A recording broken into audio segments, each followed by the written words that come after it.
Greetings comic book fans, and I know it's been a while, but welcome back to the Dude Cave. I'm Jason. It is the 24th of September 2016 at time of recording, and you are watching Comical Weekly episode 13. This is my weekly video, where I share with you the new comics I've picked up and discuss a little bit what I'm expecting from the series this issue and what I thought about the series thus far. Now, I've been gone for a while. I'd love to have some fantastic tale of being abducted by aliens, fought for my freedom, freed the planet that was enslaved, and had a long journey home, having many adventures along the way. And fortunately, nothing quite that exciting. I work nights, and was doing overtime for 3 months. I did an extra night, and it just kind of was like if I wasn't sleeping, I was working, or at least that's what it felt like for 3 months. But my days have gone back to normal now, so hopefully I'll start doing these videos again regularly. However, this will affect the videos I do, and I'll discuss that at the end of the video, because we want to get into this week's books first. So yeah, I've got a stack of books here. 18 I picked up this week. 12 to 16 is my sweet spot. That's the number I want to get. I'm looking at currently at cutting a lot of my books, just because I want to get that number down, so like I'm at a more manageable level. So let's get into these without further ado. Now, one thing I must mention before I carry on is I'm way behind with my books. I'm about a month behind reading my books, and so some of these I kind of like haven't read the previous issue yet, so that will influence what I say about it. So first up, we have from Dark Horse Comics. It is Black Hammer, issue number 3, written by Jeff Lemire. And I'm really enjoying Lemire's work. I have got a confession, I have dropped 2 of his books, Descender and Extraordinary X-Men. I've dropped those books. But overall, I am really enjoying Lemire lately as a writer, and I'm liking that he's worked for all these different companies, and you're getting to see him telling different stories and doing different things with each one, so that's really cool. Really enjoyed the first issue of this. Haven't read the second one yet, so I'm not really sure what to expect from that yet. So jumping over to DC now, and I've been loving their Rebirth range of books. And we'll get things off with Aquaman number 7. I've got issue, I think 5 and 6 to read. So, but the first few issues I've read of this, I really enjoyed. I always find with this is like the surface world and Atlantis. I always kind of find myself sided with Atlantis, because I think how the surface world kind of treats Atlantis is pretty bad. You know, like they mine oil in the sea. They pollute the sea. If Aquaman and the Atlanteans came onto land and set up, say, they came and they set up shop in Miami, and they kind of were polluting the area and stuff, and taking resources, like mining it for oil or stuff. I don't know if they have oil in Miami, but it's just like, first place I could think of off my head. But like, we'd be up in arms about that. We'd be, that's disgusting, you can't do that. But the surface world's going into the sea and doing all these things, so I always kind of have sympathy with the Lanterns, but I've been really enjoying this. I'm glad to be reading Aquaman again.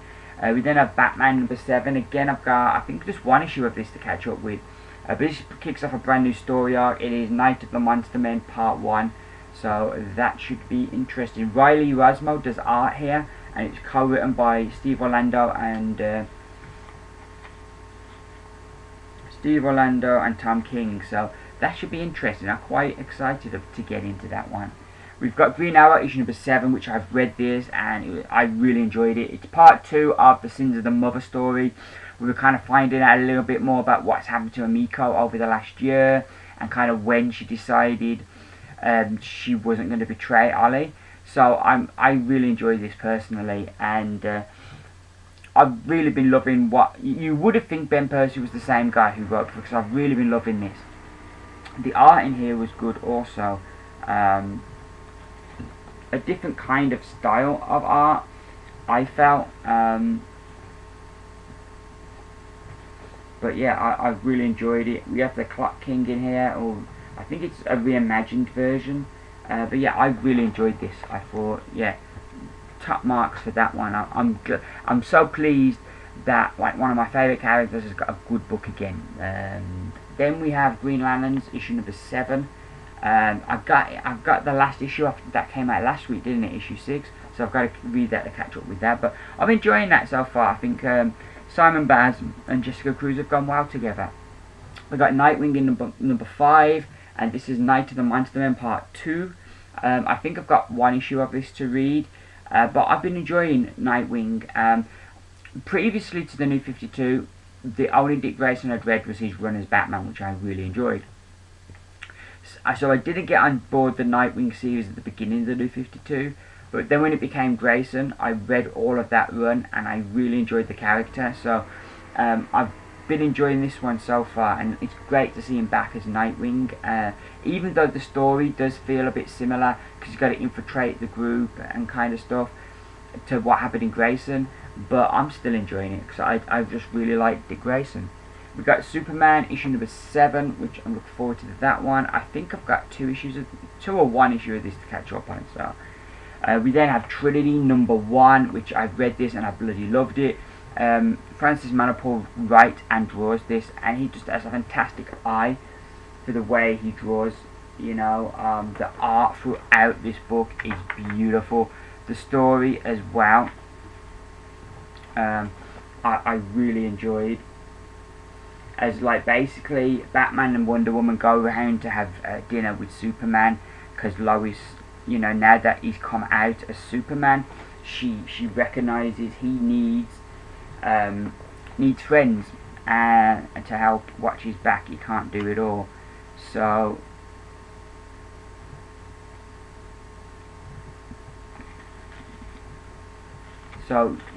I'm sorry, I'm just looking for another double page spread to share with you. Oh, here we go. So I just, you know, so it's a really good story, and Clark doesn't really want him there, and like Bruce certainly doesn't want to be there.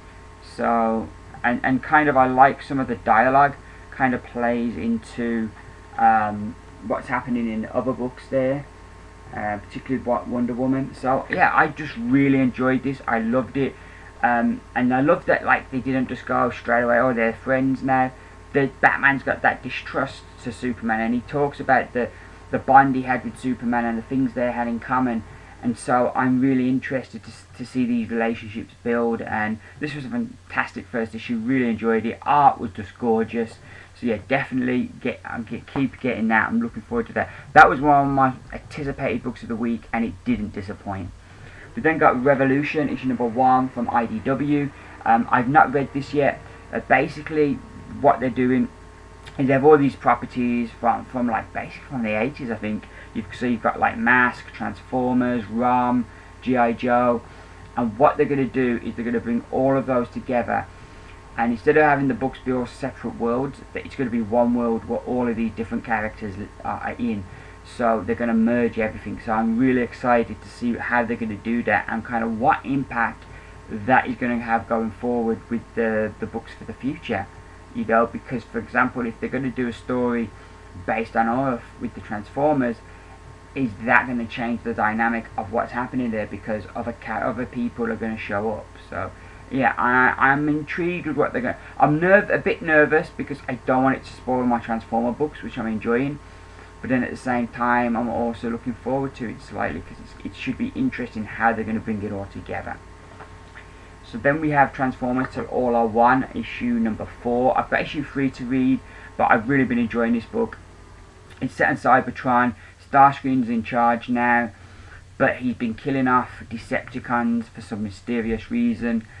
Swindle, one of the Combaticons, is one of the ones that have gone missing, presumed dead, and the rest of the Combaticons are kind of trying to dig up what's happened to him, while Starscream's going to keep everything hidden what's happened. So it's a kind of a bit of a political thriller, but with Transformers. So like that's the best kind of political thriller you can get. No, I take that back. The best political thriller you can get is one with lightsabers in it.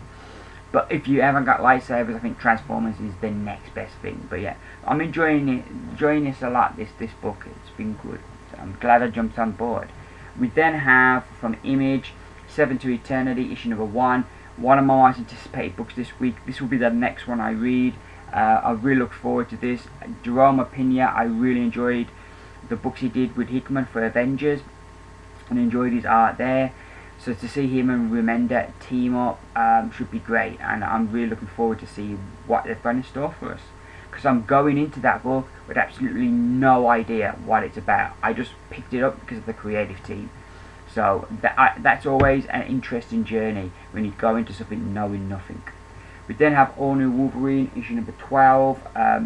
Last issue, I think it was last issue, Captain America showed up, and so they were going to arrest Wolverine because Ulysses had a division that Wolverine kills Gabby, the other clone of Wolverine. So they were like, no, no, no, no, and kind of S.H.I.E.L.D. tried to take them down, and at this big chase, they end up shooting Logan full of tranq darts, which just sends him into a rage, and he stabs, with his claws, he stabs Gabby. So it looks like the prophecy came true, but it's kind of that whole thing of, if they hadn't gone after him, it wouldn't have created the future. So yeah, I like the whole thing that they're doing with Ulysses there, and this has been really good. I've really enjoyed this book since issue 1, and yeah, I think it's finishing because I haven't seen any solicits for it after all the new books come out, or rather there is no mention in the new books. So yeah, I don't know if this one's finishing, but I've been enjoying it a lot, and I'm really interested to see where they're going to go now that it seemingly looks like Wolverine's killed Gabby. We then have Civil War 2, issue number 5. I've read this one. I really enjoyed it. It wasn't like a 10 out of 10, but it was definitely a solid 8. Most of the issue, in saying that though, most of the issue is just a lot of fighting, but I'm liking some of the dialogue they put in there, that it isn't just the characters. They're having kind of basically a debate about what side they're on while they're fighting, so they're definitely multitasking. I like the end, where we end up, the shocking vision of the future, and it's really interesting in where that's going to push all the characters. So yeah, I've really enjoyed this. I think with all Marvel events, it goes too long, and I think the delays have really hurt the momentum of the series. But this issue, I enjoyed it. You know, and the art was good as well. They're kind of like our character beats that I don't quite get, and there's a lot of heroes not involved yet, and you kind of wonder when are they going to step in. But all in all, yeah, I enjoyed this. Yes, that was good. We then got Deadpool vs Gambit issue number 5. I've got issue 4 to read, and then I'll be reading this. Didn't like issue 1, really enjoyed issue 2, and it felt like the series had got back on its track. But then issue 3, I kind of wasn't really feeling it, so I'm hoping issue 4 and 5 are kind of pick up the series and end it strong. We then have The Punisher issue number 5, which I think I'm all up to date with Punisher, so I'm looking forward to diving into this one. The art is a bit, I kind of go backwards and forth on the art. I'm trying to find a picture that's not too graphic. I don't think I'm going to have any luck. There's blood splatters on practically every page that's a double page spread. Oh, here's one. He's in the sewer. The way that Dylan draws is very unique to Dylan. I kind of like the eyes. I'm not 100% convinced how he draws that, but I'm really enjoyed what they're doing with Becky Cloonan is doing with Punisher, and it kind of like the art isn't bad. It just kind of takes getting used to because it's a really different kind of style. But I'm looking forward to seeing what's next for Frank, because yeah, he's always a very interesting character, and it is a very bloody and violent book. We then have Mighty Thor issue 11. I've got issue 10 to read. Last I read this, the S.H.I.E.L.D. agents that were investigating, I think they were S.H.I.E.L.D. agents that were investigating who Thor is, I'd kind of figured out it's Jane Foster, and they were going to arrest her or bring her in. And so that's where we ended last issue, so I'm intrigued to see where issue 10 picks up from there, and how, like here on that cover, we've got Jane Foster and the Goddess of Thunder, so is there going to be some kind of twist? I don't know, but yeah, that should be interesting. Jason Aaron, while I felt his earlier stuff was the best Thor stuff he's done, that initial run with the whole Gore the God Butcher story, I think that for me was the high point. I'm still really enjoying this, and anything Jason Aaron writes for related, I'm going to buy and read. We then have The Vision, the penultimate issue from Corrector The Vision, issue 11, and I like that cover a lot. Simple, but it works well. I've liked this story. It's kind of Vision, every time he tries to put things right and to get things on track, if things just get worse, and it's just this downward spiral of kind of worse as things get totally worse after worse. The last issue I read of this, I think it was issue 9, where we had the revelation of where he got the DNA for his children, which was okay. That was a bit of a shock, but it made total sense. I really enjoyed this series. It's such a shame that like Tom King's just doing the 12 issues and then it's done, but I've just enjoyed the heck out of this, and definitely one of the books of the year. Certainly is. We then have Britannia issue number 1. After I've read Seven to Eternity, this will be the next book I read. From Valiant Comics, brand new series. I'm not sure if it's a mini series or an ongoing.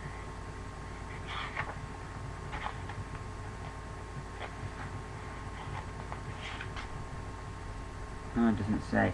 Again, this is a cardboardy cover, which I really like when they do the cardboardy covers. We got like there, book 1, and then we open up with this really unique art. I'm really looking forward to getting into this. The main art is done by Juan Jose Rip, who did a series called Clone, which I absolutely loved that series. So I'm really looking forward to seeing his art again. This is written by Peter Milligan. As far as I can tell, it's set during Roman times, which is one of my favourite points of history. So this looks like a win-win to me. Really looking forward to getting into that. And again, I kind of go into it not really knowing much about it, which I kind of like, because you go on this journey and you just don't know where that journey is going to take you, and it's fun and exciting. So those are the books for this week. Now, videos. What I'm going to start trying to do, I'm going to do the whole video, and it will be up every Friday or Saturday. This will be up without fail. After that, I'm not doing any more review videos, simply because I'm so far behind that it's just impossible for me to do weekly reviews right now. Maybe I'll look at it next year, but for now, review videos are done. In its place, I'm going to start reading my Marvel Ultimate Graphic Novels again and start reviewing them. At the moment, I haven't decided whether to review 1 per video or 2. If it's 2 per video, it'll be every fortnight. If it's 1, it could be every week. But I've not decided yet. Time will tell. And so yeah, that should be up every week or every fortnight. And then I'm going to do a new video called Comic Book Opinions, which is just me sitting here for maybe 10 minutes, a video, and just talking about my opinions on like the latest news, the latest books that I've read, just the whole kind of manner of stuff, comic book related. So those videos will be up. The comic book opinions video, I'm not sure on a schedule. It'll just be whenever I've got something to say, I'll record one. So you might go a month and not have one, and then you might have 2 in a week. So you know, and it's kind of it's a way to give my opinions on the books I'm reading without doing a review video. So those are my ideas, and that's what I'll be doing. All that leaves me to do is, please, if you have an opinion about the Marvel Ultimate Graphic Novels, whether you want 1 review for video or 2, please let me know in the comments below. Thank you very much for watching. I will be back next Friday or Saturday with another comic haul video. Thanks very much for watching. I've been Jason, coming to you from the Dude Cave with episode 13 of Comic Haul Weekly. Keep reading, and bye for now.